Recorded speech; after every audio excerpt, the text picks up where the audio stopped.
আজ সকালে উঠে একটা কাজ পড়ে গেছিল, তাই ঝটপট দোকান থেকে বাড়ি এসে আজ বুধবার, তাই গণপতি বাপ্পার পুজো করে নিই। গরমে তো অবস্থা খারাপ আর খুব খিদে পেয়ে যায়, তাই মুড়ি সবজি খেয়ে নিই আর দুপুরের লাঞ্চ।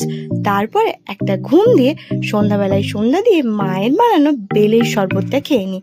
আর রাতে মা বাপির অ্যানিভার্সারি উপলক্ষে চিলি চিকেন আর ফ্রাইড রাইসের প্রিপারেশন লেগে যায়।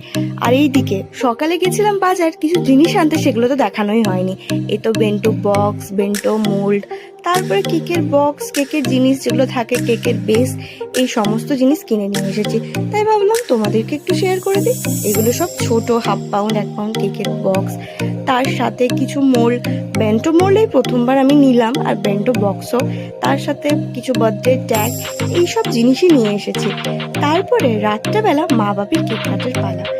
খুবই ভালো লাগলো দেখে আর খুব এনজয় করেছি। ভিডিও কালকে আসছে, ভালো লাগলে লাইক সাবস্ক্রাইব, টাটা।